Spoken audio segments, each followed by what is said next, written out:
l'escalade, une discipline que l'on montre pas très souvent à la télévision. On va la découvrir avec à mes côtés Catherine Destivelle, la spécialiste mondiale de l'escalade.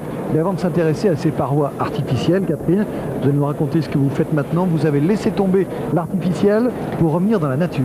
Voilà, j'ai arrêté l'escalade dite sportive pour retourner en montagne, avoir plus d'émotions, plus d'aventures. Et là, je reviens d'Himalaya, où j'ai passé 2 mois, pas la coupe sans nom. Et j'ai fait le Pilier Bonatti au Dru en solo récemment, donc je retourne complètement à la montagne. Les Drus en solo dont on a beaucoup parlé, une très belle performance de Catherine. Alors maintenant on va s'intéresser donc à ces parois artificielles. Pour noter dans un premier temps, Catherine, il y en a près de 700 en France. C'est le sport qui monte, j'allais dire. C'est le sport qui monte, en plus on est les leaders en France, les fabricants de murs sont français, il y a à peu près 700 murs actuellement et il y en a 100 par an qui se créent. Donc c'est énorme. Il y a aussi dans les sites naturels, il y a 1300 sites naturels équipés par la Fédération française de la montagne et de l'escalade. Donc avec toutes les normes de sécurité qu'il faut pour que l'escalade devienne un sport sans risque et adressé à tout le monde. Alors c'est un sport que l'on peut conseiller sans risque en effet, et puis qui peut avoir un rôle social, j'allais dire. Souvenez-vous, du côté de Vaux-en-Velin, il y a une paroi comme ça qui sert beaucoup maintenant pour les jeunes de ce quartier de la région lyonnaise. Voilà, on va découvrir ensemble cette escalade en paroi artificielle pour la 5e épreuve de la Coupe du Monde. C'est très spectaculaire. En plus, on va voir beaucoup de suspense dans les super finales. Mais pour l'instant, on va suivre l'ascension de François Legrand pour voir cette ascension d'une allure un peu didactique, j'allais dire, pour savoir les règles du jeu. Catherine va tout nous expliquer. C'est parti pour les images. Elles sont signées Jean-Louis Machu. Eh bien, pour tenter de mieux comprendre cette discipline, Catherine, on va suivre donc François Legrand. François Legrand qui est le grand espoir de la spécialité. Il a 20 ans. Et pour donner tout de suite des détails sur la formule de cette compétition, on va parler de la grosse chaleur qu'il s'est faite hier, puisqu'hier il a échoué, mais il a été rattrapé. Alors expliquez-moi, Catherine, d'habitude on dit qu'il y a 8 finalistes. Aujourd'hui, ils étaient 15. Pourquoi? Ils étaient 15 parce qu'en fait, les 8 derniers se sont retrouvés à la même prise. Donc il fallait prendre les 8 derniers, ça fait 15. Voilà. C'est exceptionnel en fait. En principe, on n'en prend que 8 et il y a eu un peu une erreur d'ouverture et un pas de bloc et tout le monde est tombé au même endroit, donc il fallait prendre. Voilà, un pas de bloc, ça veut dire que tout le monde est arrivé au même endroit et a chuté au même endroit. Alors c'est un peu un miracle pour François Legrand, car François il est en tête de la Coupe du Monde 90 au classement intermédiaire, après 4 épreuves, puisqu'aujourd'hui donc c'est la 5e.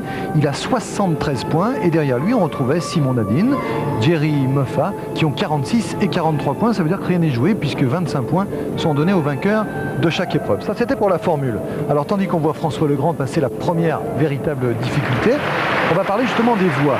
Il a choisi une voie qui est conforme obligatoirement à la voie idéale, car le métier des ouvreurs, si je puis dire, c'est de définir une voie idéale, qu'on va d'ailleurs découvrir sur notre écran, et à chacun de décrypter cette voie. On voit par exemple, la voie idéale est à gauche, en jaune, et François a choisi d'aller un petit peu plus sur la droite. Commentez-nous ce choix. Oui, en fait, il y a des prises qui sont assez évidentes, assez grosses. Bon, selon la forme des grimpeurs, ils peuvent permettre de prendre des prises plus petites. Ce qui fait que François est très fort actuellement. Il a pu se permettre de tirer sur un tout petit graton qu'il a d'ailleurs sous le pied gauche. Ah ben on le voit, regardez, on le voit voilà. Exactement à l'image. Voilà. Et donc ça lui a fait dévier un petit peu de la voie. Mais l'idéal, ça aurait été qu'il prenne la prise de pied qu'il a, la prise de main au pied qui est sous le pied droit, et il serait retrouvé donc un peu plus à gauche. Le voici d'ailleurs qui va un peu sur la gauche. Maintenant il va sur la gauche, ce qui est tout à fait le descriptif de la voie idéale. Alors les prises, regardez là, ce qu'il a sur la main gauche par exemple. Là c'est une inversée. Donne des prises, propose des prises. Voilà, propose des prises. Alors selon l'orientation, il faut que le corps se mette en place sur le mur en fonction de la prise. C'est-à-dire s'il a une inversée main gauche, l'idéal pour aller prendre une prise main droite, c'est qu'il se mette de profil sur la droite. Donc là il est en train de se reposer, il a les pieds sur des grosses prises. Et il est en train d'imaginer la suite de l'itinéraire. Il est en train de lire le mur en fait au fur et à mesure. Alors Catherine, on a vu sur le gros plan de la prise du pied dont vous nous parliez qu'il y avait un tremblement, et ça c'est très révélateur. Ce tremblement musculaire révèle la fatigue du grimpeur. La fatigue, aussi le stress. Oui, beaucoup de grimpeurs ont ce petit tremblement, et ça ne veut pas forcément dire la fatigue, ça peut être aussi le stress et la concentration et la volonté de réussir. Alors Catherine, on va être le plus clair possible. François Legrand est parti là pour la finale. Ils sont, on vous l'a dit, 15 dans ce cas.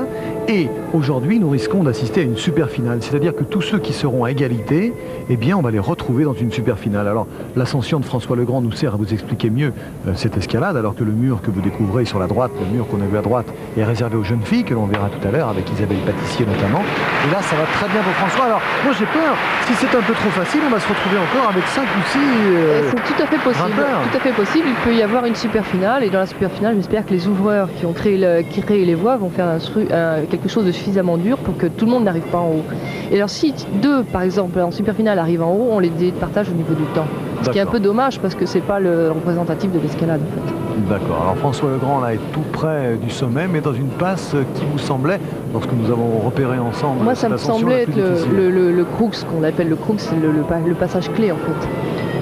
Les prises ont l'air plus petites, plus espacées et peut-être plus, à la limite plus aléatoire. Il va être obligé de poser ses pieds peut-être sur des toutes petites prises. Alors là, il va falloir qu'il aille prendre la grosse prise qui est en haut à gauche, mais je ne sais pas comment il peut se placer. Moi, je ne vois pas bien les sculptures. Et à mon avis, il faut qu'il prenne main droite et qu'il se place quart externe pied gauche pour aller... Ouh là là, pas trop de technique, pas trop de technique. Alors dites-moi ça en français. Mais, en gros, il faudrait qu'il attrape la prise main gauche. Voilà, c'est voilà. haut là-bas. Ouais. Il va essayer de se hisser là, voilà. Avec sa main gauche sur celle qu'on découvre au centre de l'écran. Ah non, alors peut-être qu'il va la prendre main droite parce qu'il peut prendre en inversé main gauche. Mais... c'est celle-là, voilà. C'est celle-là qu'il faut aller chercher. La voici main droite, comme vous l'avez dit. C'est beau tout ça. Très bien. Et là maintenant, il va falloir qu'il aille prendre la base du 7 avec la main droite en pincette. Ah non, il a pris qu'un, il est grand aussi. Et là, il muscletonne, il a fini. C'est super. C'est super. François Legrand, le premier donc à atteindre ce sommet. Nous verrons dans les minutes qui viennent si d'autres avec lui, alors que François Legrand est ovationné par le public de Lyon, du Palais des Sports de Gerland. François Legrand, le premier à réussir. Si d'autres réussissent avec lui, ils se retrouveront en super finale. Suspense, on découvre ça dans quelques secondes.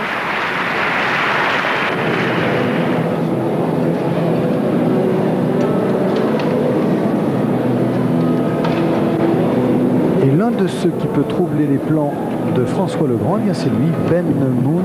Ben Moon, c'est un cas à part, je vais dire, dans le monde de l'escalade. D'abord parce qu'il détient un record assez particulier, Catherine. Oui, il a réalisé un 8C+, c'est-à-dire qu'il a travaillé une voie assez longtemps et il a enfin réussi à faire un passage que personne d'autre n'a réussi. Donc c'est le premier au monde à réaliser une difficulté aussi. Alors assez brièvement et simplement, comment on peut expliquer 8C+, par rapport à 8V? Disons que ça doit être des prises beaucoup plus petites, j'ai pas été voir, hein, des prises plus petites, plus éloignées, des mouvements beaucoup plus durs et voilà. Qui définit 8V, 8C Les grimpeurs en général, et un petit comité de 10 par exemple, se réunissent un peu sur la voie, essayent la voie et disent oui, ta voie elle vaut tant, personne n'y arrive et c'est plus dur parce qu'on connaît. Et alors si d'aventure Ben Moon parvient au sommet, il sera qualifié pour une super finale avec Legrand. Ben Moon qui est l'un des garçons les plus sports, m'avez-vous dit, de ce circuit. Oui, il est très très sportif. Une fois il a une prise qui avait tourné, ce qui fait revenir en structure artificielle. Il est tombé, on lui a proposé de recommencer. Et en fait, il a dit non, moi je ne veux pas recommencer. Si je gagne et si j'arrive en haut, ma victoire ne sera pas la même. Donc j'ai pas envie. Et il a arrêté là. L'esprit de... Les Anglais sont souvent comme ça, dans les compétitions d'escalade. Alors on résume... Alors Ben, lui, il est plus fort dans les voies travaillées, c'est-à-dire le 108C+, il en est la preuve. À vue, il est moins fort. Actuellement, là, il est à vue, donc c'est pas forcément la chose qui lui convient le mieux. Et en plus, il a beaucoup de force, mais il n'est pas très technique. Et il tire beaucoup sur ses doigts, et là, tout à l'heure, il s'est un peu fatigué pour faire un mouvement, et il va peut-être le payer pour la suite, en fait. Alors faisons le point sur son évolution. Là il est à un endroit où de nombreux concurrents ont chuté. Là il est en train d'essayer de se reposer, de rassembler ses idées en fait, son esprit, parce qu'il a failli être très très mal juste avant. Donc là il essaye de ce qu'on appelle délayer, se reposer. Alors nous avons fait l'impasse sur quelques concurrents jusqu'à maintenant, vous n'avez rien manqué. Seul François Legrand est parvenu au sommet. Et si l'un des grimpeurs que nous allons suivre maintenant parvient au sommet, eh bien, il y aura une super finale. Sinon, c'est Legrand déjà leader de cette Coupe du Monde 90 qui l'emporterait. Mais enfin Maud, même s'il est un peu fatigué, comme vous nous l'avez dit, est tout de même en assez bonne posture. Il est en assez bonne posture. Effectivement, il a trouvé le bon mouvement. Là, il faut qu'il aille attraper la prise main gauche. Je ne sais pas si sa main droite est suffisamment bonne pour que... Aïe. Eh bien pour l'instant, Legrand est toujours seul en tête. C'est le seul à être parvenu au sommet. Un autre grimpeur va-t-il y parvenir, auquel cas nous aurons une super finale. Sinon, c'est Legrand qui restera en tête. Suspense. Un Français, François Lombard, qui pourrait également troubler les dessins de l'ami Legrand. Legrand, le seul pour l'instant à être parvenu au sommet de la paroi. Lombard, un très jeune espoir de la spécialité. Oui, effectivement, il a 19 ans. C'est un jeune de Briançon qui est étudiant en gestion, je crois. Donc il ne grimpe pas à plein temps. Et il a fait un bon résultat hier et il se retrouve donc en finale. Là, en ce moment, j'ai l'impression qu'il souffre, ceci dit. Il a l'air d'avoir souffert juste avant.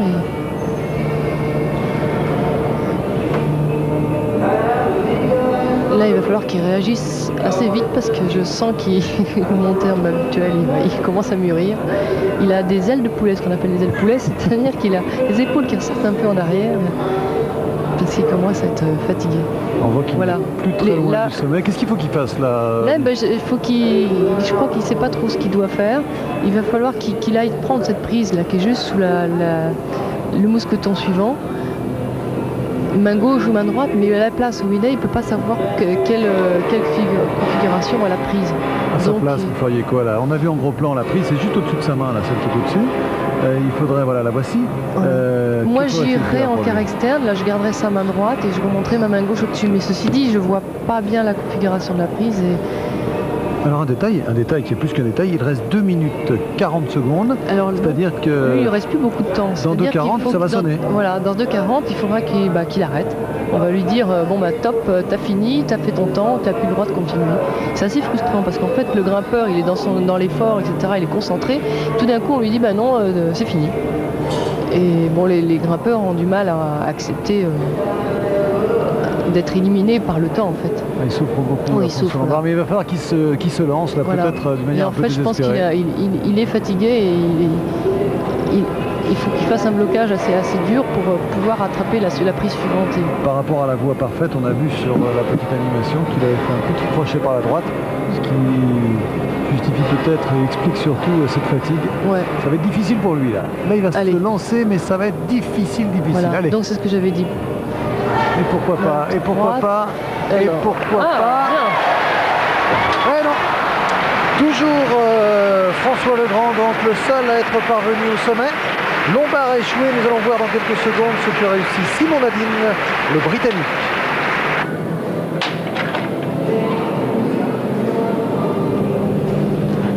Celui-ci, il peut inquiéter François Legrand, c'est Simon Nadine, le Britannique.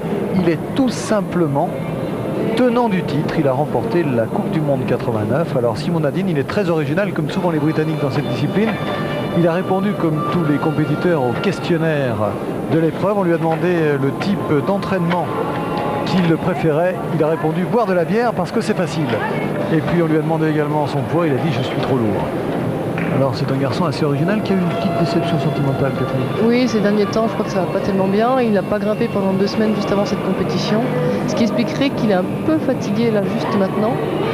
Et on voit qu'il a du mal à se reposer et à anticiper sur les mouvements. Il lui est arrivé tout de même, mais ça n'a pas été facile là, ce passage. Il a énormément de volonté et moi je l'ai vu en compétition plusieurs fois, il surprend souvent. C'est-à-dire qu'il a de la ressource et qu'il arrive à se retrouver, se reconcentrer quand tout va mal. Alors il vient donc c'est un Anglais, et il travaille, lui, c'est pas un grimpeur à plein temps, assez dilettante, comme beaucoup d'Anglais sont comme ça.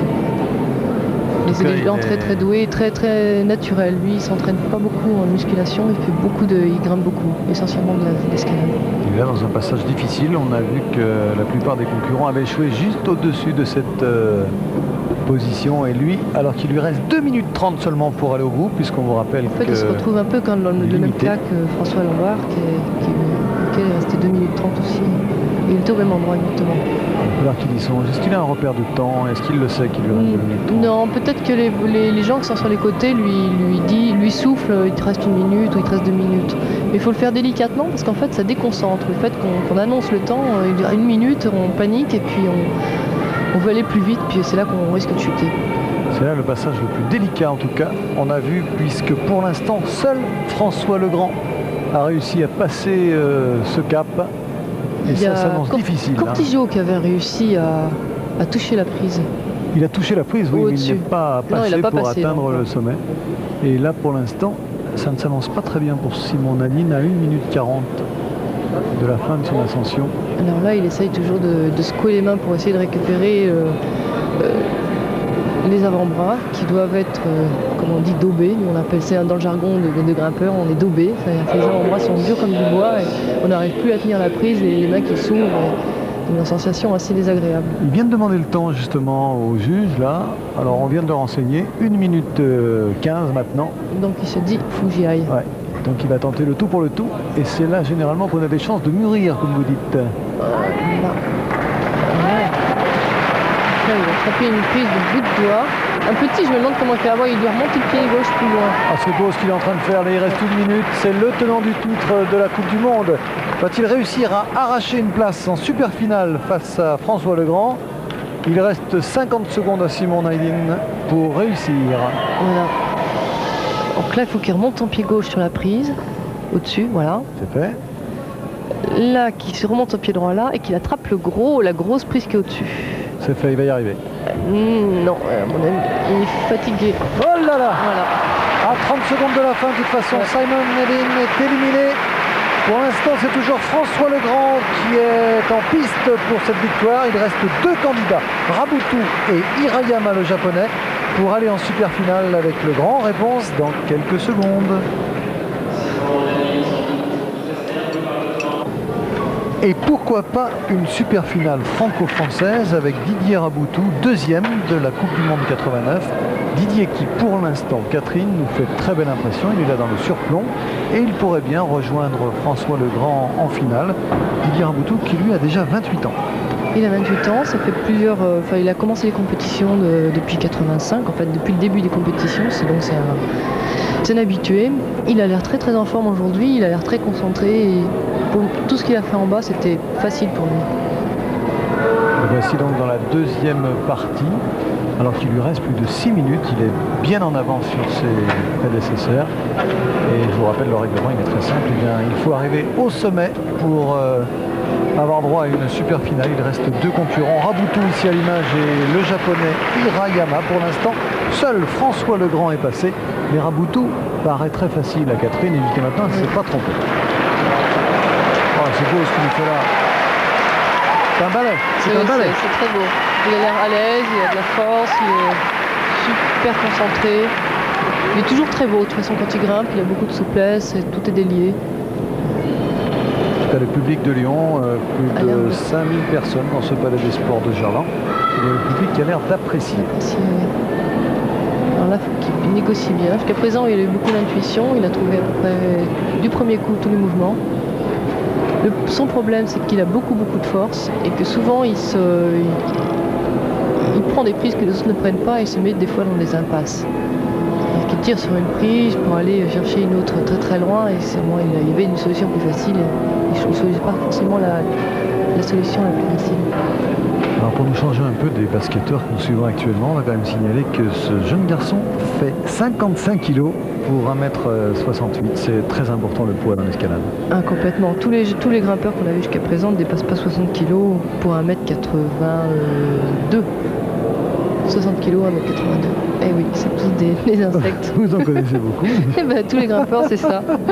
Comme des insectes. Et ils ne mangent pas beaucoup, ils s'entraînent beaucoup. On ne ferait pas de comparaison pour ne vexer personne. Rabutu. Didier Rabutu, bien placé donc pour rejoindre tout là-haut François Legrand. Mais attention, c'était pas si facile que ça et on a vu que la plupart des compétiteurs étaient tombés à ce niveau-là. On va continuer un peu ce qu'il doit faire maintenant, Catherine. Bah là, il a l'air de chercher un peu ce qu'il va faire. il hésite beaucoup et je sais pas du tout ce qu'il va pouvoir faire. Bon, il est petit, donc il faut qu'il fasse avec sa taille. Il doit y avoir une solution pour lui, mais je sais pas. A priori, moi je serais lui, j'irais pas dans le gros camembert à droite, enfin, Oui. le gros trou là-bas. Oui, vous attraperiez le... Ouais, tout droit, mais bon, je vois d'ici, je vois pas bien les tailles des prix. Donc, La première prise juste au-dessus de lui est très minime, celle du dessus oui, elle est est pas beaucoup grosse. plus facile à attraper. L'autre est mieux. Une fois qu'il l'aura, ça ira, mais Il se sert de la première comme d'un relais. voilà. Et moi, faut pas qu'il arrive de pied, moi je Qui suis pas passe main droite. Voilà. Ouais, apparemment, c'est pas bon cette prise. Main gauche. La main gauche. Ouais, très beau. Là, il va remonter ses pieds. Il faut qu'il attrape. Oh, que c'est la beau, prise au-dessus. que c'est Voilà. beau ce qu'il nous fait Didier Raboutou. Il est en train de gagner peut-être sa place en super finale face à François Legrand. Alors jusqu'à présent, il y en a deux qui sont montés à ce niveau-là, dont un qui a touché la grosse piste qui est tout là-haut. Va-t-il faire mieux? J'espère qu'il... Dites-moi, vous êtes ému là, vous Ah oui, je suis émue parce que moi je l'aime bien et enfin on se connaît du coup on a envie que les amis gagnent. sûr. Ah, il est Allez, bien. ah oui, oh bah, c'est bon. Je pense qu'il va y avoir une super finale. Voilà, ouais. Il y aura une super finale et c'est tant mieux. Attention, on ne va pas lui porter malheur. Voilà, il y aura une super finale. Regardez comme il est content, Didier Raboutou. On le retrouve tout à l'heure, mais avant, on suivra Hirayama dans ses derniers mètres pour savoir s'il se mêle à la lutte. Pour l'instant, Legrand, Raboutou, super finale française.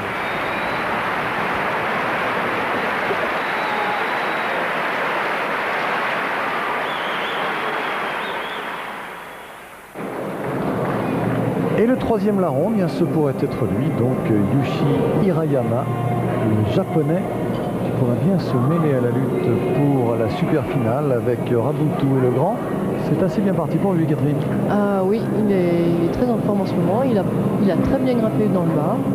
Comme tous les autres, il hésite un petit peu à cet endroit-là, parce qu'il y a un petit problème de tactique. En fait, ils ont du mal à lire le passage et à dire oh là, il est sûr. Il est court en plus. Ah oui, bravo. Là, c'est un des trois à avoir réussi à atteindre cette prise. Peut-être qu'il va finir. Moi, je dis qu'il est capable de finir. Là, il lui reste encore 3 mouvements à faire et il sera en même temps que les autres pour la super finale.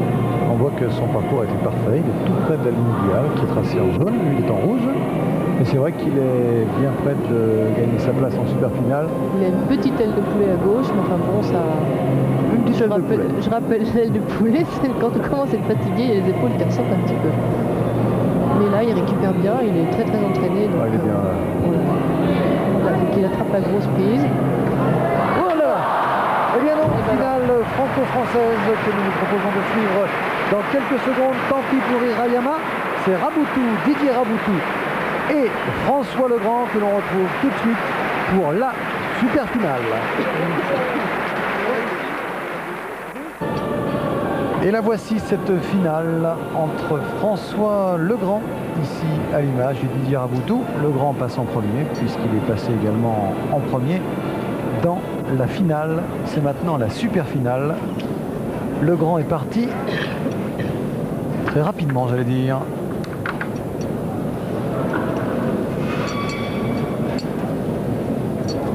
Legrand est un jeune grimpeur là, à Paris depuis peu, on l'a déjà dit tout à l'heure. Il est très en forme en ce moment, très motivé, il s'entraîne énormément, il grimpe en ce moment par exemple 8 heures par jour, ensuite il rentre chez lui, il fait de la musculation sur sa poutre et ensuite il va courir. Et ça se termine à minuit, à peu près 1 heure. Ceci dit, il paraît qu'il grimpe et qu'il dort beaucoup, ça fait à peu près 12 heures par nuit. Donc il a la capacité de récupérer, mais il fait que ça, il n'a que cette idée en tête. Et les jours de repos, il se retrouve en falaise, il va regarder les copains, et il aime vraiment l'escalade. Il ne vit que pour ça, donc Legrand, et en tout cas ça lui réussit. Il est jeune, il a 19 ans, et tout lui réussit en ce moment, donc ça motive. Il habite Aix-en-Provence, comme la plupart des grimpeurs. Oui, les falaises se situent tout autour de Daix, alors tout l'hiver, ils sont là à grimper. Parfois il fait un peu chaud, même l'hiver. Alors là on le voit évoluer, il va attaquer enfin le surplomb. Après ce passage, il n'aura plus le loisir de se reposer, c'est-à-dire qu'il va falloir qu'il grimpe relativement vite pour ne pas mûrir. Alors cette paroi, justement, vous la découvrez, vous la verrez un peu plus encore tout à l'heure, puisque c'est la paroi qui va servir à la compétition féminine que nous suivrons juste après les garçons. Mais il y aura quelques prises rajoutées pour les filles dans cette paroi. Restez avec nous car tout à l'heure, un énorme suspense nous attend pour la compétition féminine. Là, il faut qu'il prenne une passette qui a l'air horrible. Une passette et qu'il la prend entre le pouce et les autres doigts. Il faut vraiment avoir beaucoup de force pour réaliser ça.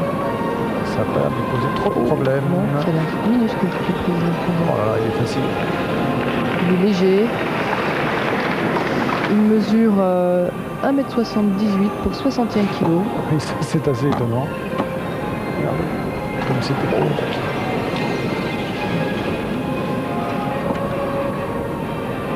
La prochaine prise qui sera bonne, ce sera la prise à gauche du mousqueton, là-haut. Il va falloir qu'il change de main là-dessus, qu'il se remonte un petit peu, le pied gauche, et hop, qu'il attrape la grosse prise qu'il a. Oh non! Oh là là, incroyable! Ça paraît très difficile. Ah oui, quelle déception là pour François Legrand qui est malgré tout pratiquement assuré même de remporter la Coupe du Monde de 90. Mais nous allons suivre dans quelques instants Didier Raboutou. Didier Raboutou, c'est un autre style, on le va voir tout à l'heure. Didier qui va tenter donc de faire mieux, de remporter cette étape, alors qu'on revoit ici au ralenti l'échec. L'échec assez imprévisible, on a été surpris de le voir échouer comme ça. Oh oui, mais je commençais à voir qu'il était fatigué, c'est très déversant et les prises sont petites. Et bon, il n'a pas su gérer c'est la fatigue et son temps. En fait, il aurait fallu peut-être qu'il se repose un peu plus en bas avant d'attaquer. Alors on va voir s'afficher la mesure de son ascension, puisque c'est ce qui risque de départager les deux Français. Voilà, 10,09 m seulement, j'allais dire. 10,09 m pour Legrand. On va suivre maintenant l'autre super finaliste, Didier Raboutou. Le voici. Il est en train de lire la paroi Raboutou. Il est concentré et là il est en train de décider le passage qu'il va emprunter. Il est en train de regarder toutes les prises. Là, il monte sur l'estrade pour mieux voir. Il observe toutes les prises, il regarde si elles sont grosses, s'il va pouvoir se reposer à tel endroit, tel endroit. Parfois il mime l'escalade en bas. Il y a un côté assez secret à découvrir dans cette discipline, c'est cette fameuse salle d'isolement que l'on va découvrir maintenant. On découvre cette salle, les grimpeurs n'ont pas le droit de voir les autres, de découvrir la paroi, donc on les isole. Ils sont ici enfermés, j'allais dire, pour se concentrer. Il y a différentes méthodes de concentration. Oui, il y en a qui utilisent la sophrologie, il y en a d'autres le yoga. Chacun a un peu sa méthode, son truc. Chacun essaye de voir la méthode qui lui convient le mieux. Et ils sont tous un peu en état un peu second quand on les aborde dans la salle d'isolement. Et là on retrouve Didier Raboutou avec ses chaussons. Alors parlez-nous de ses chaussons. Alors là il a mis des petites chaussettes par-dessus ses chaussons, il les a nettoyés dans la salle d'isolement. Et pour ne pas perdre de temps, il arrive et il enlève juste ses petits bouts qui a protégé la semelle, parce que la semelle doit être très propre. Les chaussons sont faits en gomme de pneus de Formule 1, très adhérents, avec de la résine à l'intérieur. Et tous les chaussons actuels sur le marché sont fabriqués comme ça. Et sur les mains? Alors sur les mains, il se met de la magnésie pour éviter que la transpiration le fasse glisser. Donc au fur et à mesure des passages, les voies sont régulièrement nettoyées pour justement enlever l'excédent de magnésie. C'est parti pour Didier Raboutou, 10,09 m réussi par François Legrand. François Legrand, d'ores et déjà vainqueur de cette Coupe du Monde 90. Didier Raboutou, lui, il joue la victoire d'étape aujourd'hui à Lyon. Et surtout, il aimerait bien faire comme l'an passé, terminer deuxième de cette Coupe du Monde 90. L'an passé, il avait échoué derrière Simon Nadine, le Britannique. Cette fois-ci, Raboutou doit faire mieux que 10,09 m pour remporter cette étape lyonnaise de la Coupe du Monde. C'est parti. Alors Didier, jusqu'à présent, cette année, il n'a pas eu beaucoup de chance dans les compétitions. Il y a eu des problèmes de taille, parce que Didier est petit. Et que je sais qu'il y a eu une épreuve, je ne sais plus laquelle, il a été pénalisé par sa taille. Je pense qu'à l'avenir, il y aura probablement des compétitions par catégorie. C'est-à-dire que les petits et les grands. Par exemple, François Legrand est beaucoup plus grand que lui. Je pense que par moment ça doit aider. Par contre, des fois les petits sont avantagés. Ceci dit, comme dans les surplombs par exemple, dans les rétablissements, des choses comme ça, les petits sont avantagés. Ils arrivent à se caler dans les creux. Didier a pour avantage d'être très très souple. En fait, pour compenser sa taille, il est obligé de faire beaucoup d'exercices d'assouplissement pour se plaquer contre la paroi et gagner quelques centimètres comme ça. Souple et puissant. Très puissant, je crois que sur le circuit, c'est un des plus forts.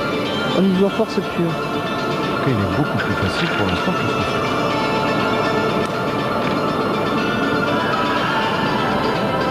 Peut-être un peu tendu. Didier, ce qu'il faut dire, c'est ça fait 5-6 ans qu'il fait de la compétition, qu'il est habitué. François Legrand, ça fait 2 ans, dont un an, depuis un an, il marche très très fort, mais peut-être moins habitué à avoir une telle pression sur lui. En plus, on est en France. C'est la première fois qu'il participe à une compétition française en tant qu'espoir, en fait. Je pense que c'est important. Moi, je me souviens, les journalistes, avant une compétition en France, appellent les grimpeurs. Il y a une pression énorme. Il peut y avoir 20 journalistes qui peuvent appeler, et c'est assez pénible en fait. Mais ça fait pas de mal quand même. Ça fait pas de mal, mais ça met la pression. On est obligé de parler de soi et de ses atouts, etc. Et c'est pas toujours facile de gérer ça avant une compétition. Certainement. On appelle ça la pression, un terme qui est souvent employé dans le tennis. On le retrouve ici en escalade, alors que Didier nous fait une très très très belle impression. Il est beaucoup plus facile que François Legrand tout à l'heure. Bien, oui. Ah oui, il a un peu plus d'1 mètre de la victoire. Alors Didier, si tu as la prise qui est en haut à gauche, à côté de la dégaine, du mousqueton, la dégaine c'est ce qu'on appelle l'ensemble mousqueton plus sangle, oui. Il a gagné. Mais ce sera fait dans quelques secondes. Espérons-le. Oui. Il l'a tenu. Et tous les spécialistes du Palais des Sports Gerland l'ont remarqué. Alors là, il faut qu'il dépasse cette prise parce que François l'a touché. François l'a touché, il faut qu'il touche plus haut pour avoir gagné. Donc le prochain mouvement, il a gagné. Mais bon, c'est acquis. Oui, je pense. Sauf accident. En tout cas, c'est une belle morale que tout ça, car nous avons Didier Raboutou qui va remporter cette étape, tandis que l'autre Français, lui, remportera la Coupe du Monde. Enfin, ils se partagent le gâteau et c'est très bien. Alors que nous vous conseillons vivement de rester avec nous, car ensuite nous allons assister au fameux duel des jeunes filles, avec du très très grand spectacle, croyez-nous. Il faut que tu touches plus haut. Ça ne fait aucun problème. Regarde, c'est fait. Il va gagner Didier. Oui, il va gagner. Et encore plus haut, toujours plus haut.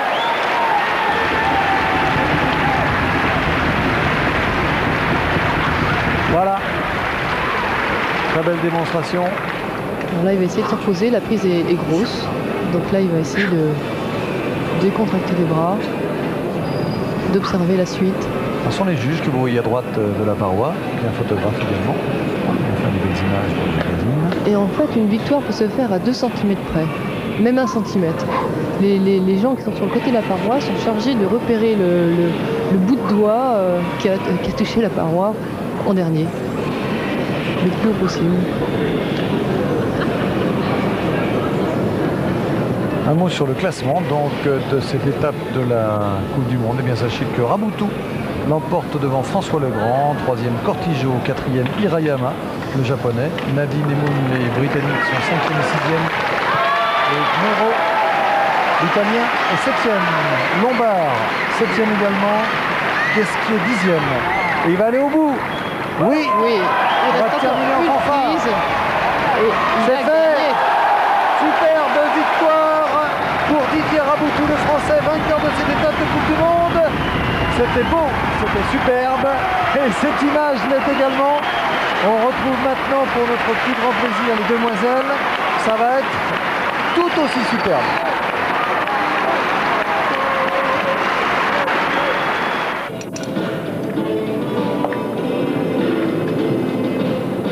Un regard sur les femmes maintenant, Catherine. On ne pouvait tout de même pas faire l'impasse, d'autant plus qu'Isabelle Pâtissier est actuellement en piste. Isabelle qui est avec vous le leader de l'escalade française. Vous lui avez donné de la notoriété, des lettres de noblesse, si je puis dire. Alors, une voie pour les filles qu'on découvre plus physique. Celle des hommes, vous l'avez qualifiée de technique. Celle-ci serait plutôt physique. Oui, tout à fait. C'est une voie complètement déversante et donc l'élimination va se faire sur le physique. Si elle est suffisamment en forme, elle arrive en haut. Les prises sont relativement grosses, donc sans problème vraiment technique. Il faut tirer là-dessus. Isabelle Pâtissier qui est leader actuellement de la Coupe du Monde 90 et puis hier on a vu que... Elle est leader avec Nanette Rebaud. Elles étaient à égalité. Le problème de Nanette c'est qu'elle a eu un problème au pied et elle a glissé hier. Ça veut dire qu'Isabelle est bien placée, mais c'est pas joué. Elle a encore la dernière de la Coupe du Monde qui se joue à Barcelone, donc elle peut encore gagner. Oui, mais si elle marque 25 points aujourd'hui, Isabelle, oui, mais Nanette aura quand même 10 points parce qu'elle était 7e. Ah, très bien. Donc 15 points d'écart entre elles peuvent encore et l'essentiel pour Isabelle aujourd'hui, c'est de gagner, bien sûr, pour avoir une marge de sécurité. Elle vous semble bien, là? Oui. Isabelle est toujours très bien. Toujours, et puis elle tombe un peu à l'improviste. On ne sait jamais pourquoi. Elle semble toujours très bien. Concentration, peut-être? Peut-être, ou peut-être physique aussi, je ne sais pas. À chaque fois, on se demande pourquoi. Et quand elle est mal, on ne le voit pas bien. En tout cas, là, elle est très très rapide par rapport aux autres concurrentes. Oui. Elle est très en forme en ce moment. De même que Lynn aussi. Et toutes les deux, à mon avis, toutes les deux, c'est l'une ou l'autre là. Alors là, elle est en train de regarder, de voir un peu l'itinéraire. Je crois qu'elle prenne la prise à droite, là en haut à droite. A priori, moi je l'attendais à droite. D'accord, Isabelle. Là, à l'inversé. Et là, qu'elle prenne la grosse poignée, voilà. Parce qu'elle a du mal à voir les gars. En tout cas, c'est très beau. Ce que fait Isabelle actuellement est très très rapide. Elle semble bien partie. Et l'avantage d'être rapide, c'est qu'on se fatigue moins parce qu'elle enchaîne vite. Elle a peu de chance de mûrir, comme vous dites. Voilà, elle a peu de chance de mûrir. Là, il faudra qu'elle prenne la grosse prise qui est à gauche là-bas, en haut à gauche. Qu'est-ce qu'elle paraît facile. Ça, c'est une petite qui va lui servir d'intermédiaire, ou à moins qu'il faille qu'elle passer à gauche. Mais c'est complètement déversant, c'est très très très physique. Elle paraît pas comme ça, mais c'est... Voilà. Elle est bien partie là, Isabelle. Elle est très bien partie, et plus que ça même. Voilà. Elle a fini. Ovation du public de Lyon pour Isabelle Pâtissier. Il reste à savoir, en découvrant tout à l'heure Lynn Hill, si Isabelle sera le seul leader de cette ascension, auquel cas il n'y aura pas de super finale. Mais Isabelle nous a semblé très facile, elle nous a fait une énorme impression.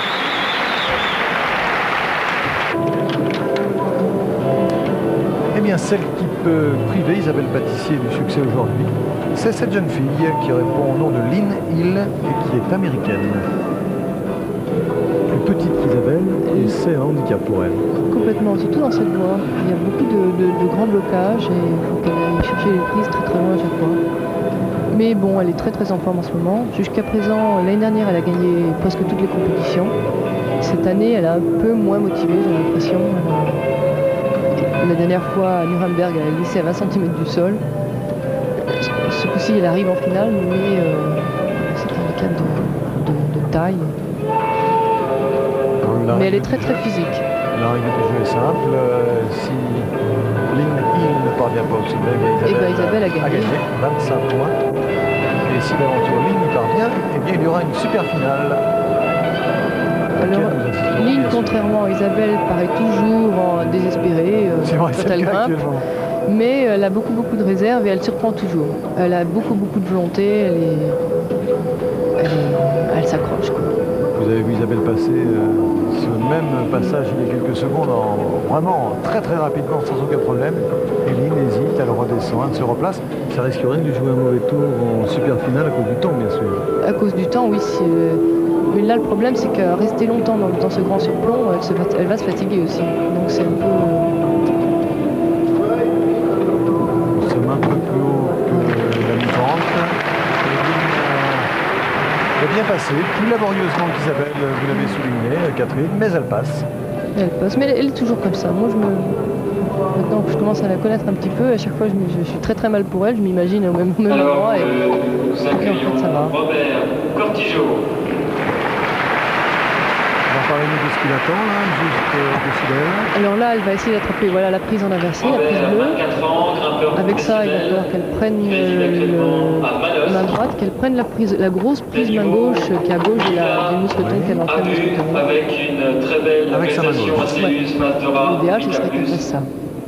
Alors on va suivre ça tout de suite. Elle va reprendre la prise main droite. Voilà, elle va remonter ses pieds. Vous avez déjà vu le film? Voilà, pied, main gauche. Maintenant, il faut qu'elle prenne la grosse prise en inversé, main droite. Apparemment, elle met le pouce en inversé, pas le... Voilà. Alors là, le problème, c'est qu'Isabelle, là, était très grande. Il faudrait qu'elle prenne la prise en inversé, main gauche. Main gauche, celle Oui, dessus. c'est comme ça. Voilà. Ah non, bah non, c'est vraiment comme ça. Isabelle a pris l'inverse. Mais bon, elle a l'air bien, hein. Elle a l'air très bien en effet. Et elle est là, elle près du a une sommet. grosse prise, donc elle peut se reposer. Enfin, ça peut faire rire, mais en fait, c'est une grosse prise et ça fait ce qu'on appelle délayer. C'est-à-dire qu'elle oxygène les bras. Là, elle va en profiter pour mousquetonner. J'espère qu'on se rend bien compte de la difficulté et surtout de la hauteur, car nous sommes là à près de 15 mètres. C'est très déversant, ça fait à peu près 7 mètres de dévers. Regardez qu'on voit bien sur ce plan. Là, on se rend compte. Oui, là, on se rend compte. Mais ça va, elle trempe pas trop, contrairement d'autres fois je l'ai vu, mais c'est son style de voix, ça, hein, c'est vraiment très physique. Il lui reste 5 mètres. Et c'est bien parti pour une super finale, à moins que... Regardez, la voie parfaite. Le pas va se jouer un peu là, parce que j'ai vu qu'Isabelle tout à l'heure avait eu des petits problèmes, enfin il a fallu qu'elle s'emploie. L'idéal, c'est qu'elle va prendre main gauche dans le petit trou. Il faut qu'elle croise main droite dans la grosse prise au-dessus. Voilà, main gauche là, petit trou. Et alors elle, est-ce qu'elle va y aller de c'est pas trop. Elle fait un crochet de talon, c'est très technique. Oui, on voit son pied gauche. Ouais.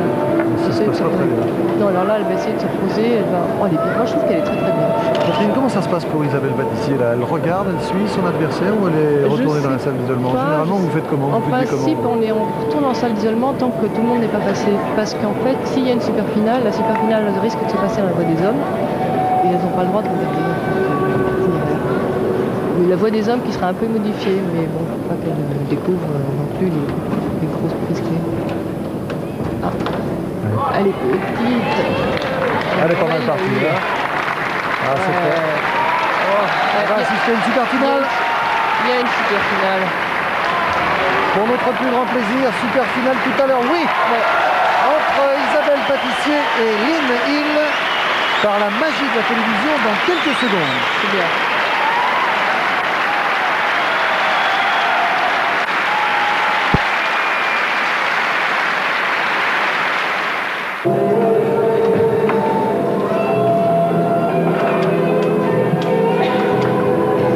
La super finale féminine, la voici. Isabelle Baptissier en piste, elle part la première. Lynn Hill, l'américaine, grimpera ensuite. Vous reconnaissez le parcours, si je puis dire. Cette fois-ci, nous sommes dans l'ascension qu'empruntaient les hommes tout à l'heure pour se départager. L'américaine et la française sont donc sur ce parcours plus difficile peut-être. Oui, plus difficile et surtout plus technique. C'est-à-dire qu'il va falloir être tactique et pas compter sur la force, en fait, comme tout à l'heure. Là, ça va être un jugement très technique. Très belle image ici d'Isabelle Baptissier qui nous a semblé beaucoup plus contractée que tout à l'heure. Oui, on l'a vu au pied de la voie, elle avait l'air un peu contractée, stressée. Techniquement, la voie est bonne. Pas vraiment, il faudrait qu'elle prenne cette prise-là main gauche en fait. Là, il va falloir qu'elle redescende, voilà. Elle a vu ce qu'il fallait faire et qu'elle prenne la prise main gauche. Voilà. Ah, elle a failli tomber. Elle a glissé, sauf que la prise qu'elle a main droite, c'est complètement nul. Mais elle a beaucoup de force, elle est légère, elle est grande aussi, Lynn pourrait pas faire ça par exemple. En tout cas, c'est efficace ce que fait Isabelle ici. Elle passe très bien et ça fait au public de Lyon. Là, elle se repose. Elle va essayer de se reposer en tout cas. Il va falloir qu'elle mousquetonne de là. Voilà, elle est bien placée pour récupérer là. Oui. Tout son temps, il nous reste 6 minutes. On va faire attention au temps tout de même, car en cas de succès des deux jeunes filles, c'est le temps qui les départagera. Complètement, oui. Et là, il il faudrait qu'elle traverse un petit peu à gauche, Voilà. ça sera beaucoup mieux. Voilà, la prise de pied là est très très bonne. Et qu'elle se... Mais elle est un peu stressée, je trouve. Belle image, en tout cas, belle image que Isabelle Pâtissier dans ce surplomb. Alors, Elle est beaucoup plus nerveuse que tout à l'heure. oui, oui, oui, beaucoup plus nerveuse. Cette technique, elle peut tomber...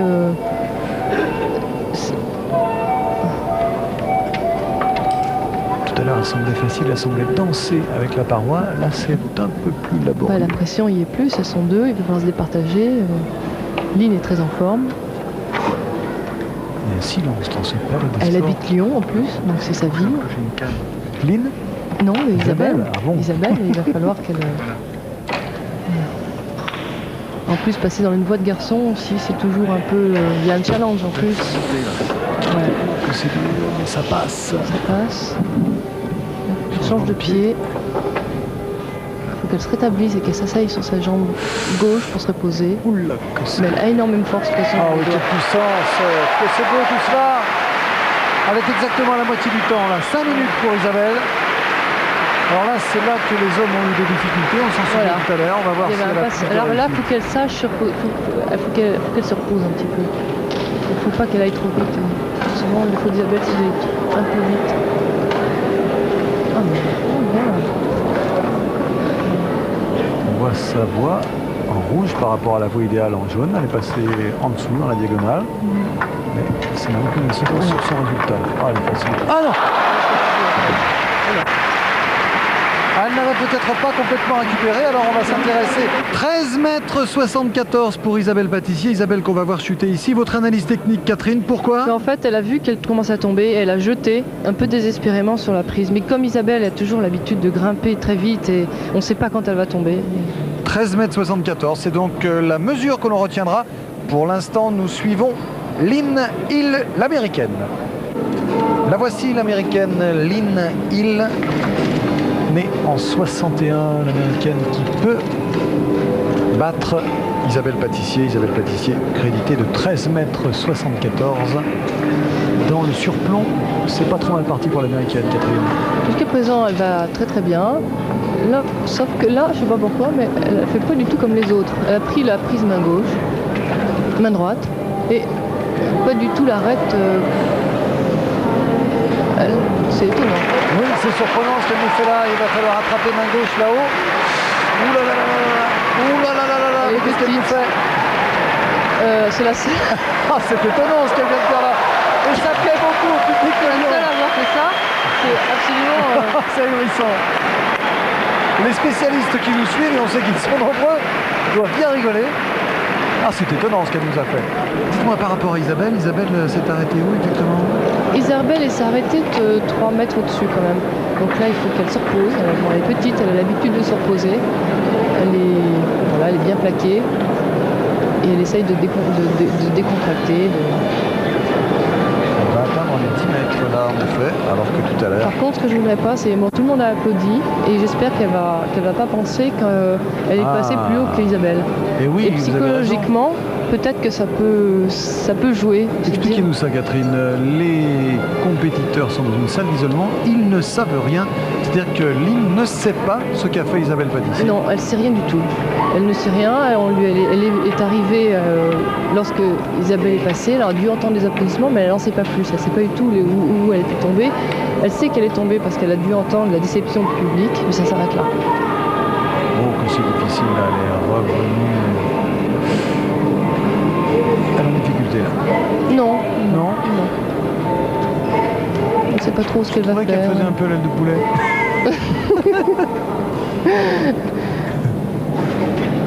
Je ressens bien votre son. Oui. Alors là, les autres ont fait comme ça. Enfin, bon, depuis le début, elle nous fait que des nouveautés. Elle est petite. On a pu pour les pieds, voilà. Voilà.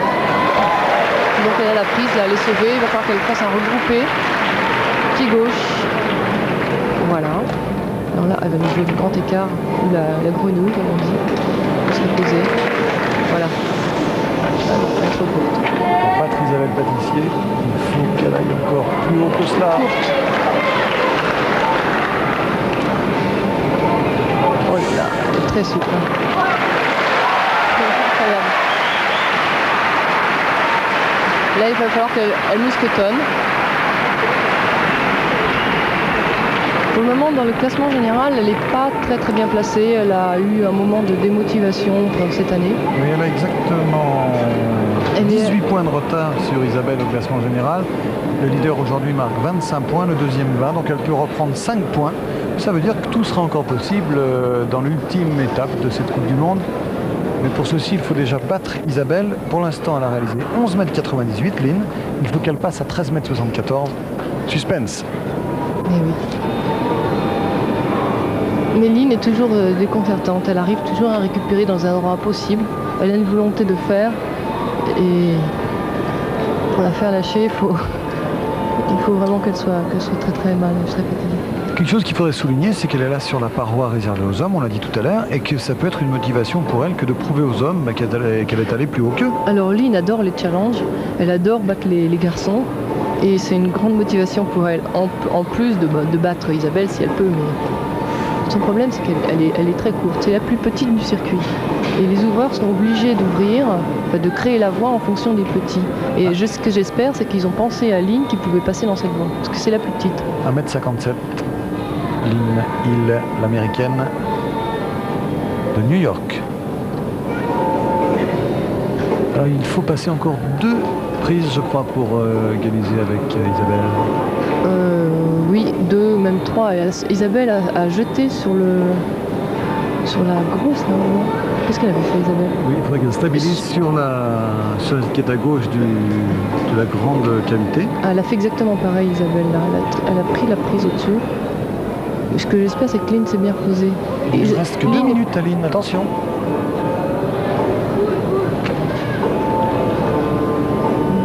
Isabelle a le droit d'être dans la salle là, maintenant. Oui, elle est dans la salle. Elle assiste. Elle doit souffrir. Car on peut le dire, si Isabelle parvenait à l'emporter là, elle est aujourd'hui, trop courte. Isabelle avait attrapé cette prise.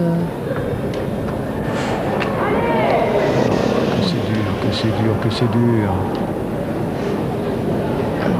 Allez, Lynn. Ouais. Il faut qu'elle remonte son pied. Est-ce qu'elle le voit? Oui. Ah oui, c'est bien parti pour elle. La victoire dans cette étape de la Coupe du Monde se joue là. Waouh, qu'est-ce qu'elle est souple. Ah voilà. Lynn est capable de faire la voie là. Si elle arrive à se reposer là, elle a gagné là. Il lui reste 1 minute seulement, mais elle a gagné. Et elle le sait aux réactions du public du Palais des Sports de Lyon. Battre les garçons.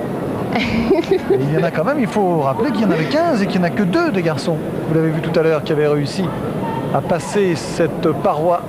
Seulement le grand Eraboutou. Et Lynn est en train de faire mieux que les. Et il lui reste combien de temps là? Bon, il lui reste 42 secondes. Il faut qu'elle...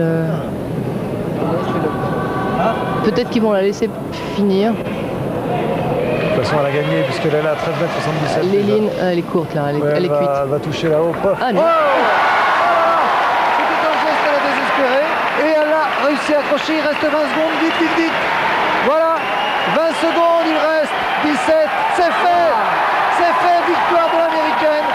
Quel beau spectacle ici à Lyon. Isabelle Patissier est deuxième. Elle remportera sans doute cette Coupe du Monde. Mais la lauréate aujourd'hui, c'est l'américaine Lynn Hill, l'américaine de New York. C'était superbe. J'espère que ce spectacle vous a plu. Nous nous retrouverons sans doute en Antenne 2 un autre jour pour suivre de l'escalade. Merci en tout cas d'avoir passé cet après-midi avec nous. Catherine, c'était superbe. On se retrouve un petit jour, j'espère. Oui. À bientôt.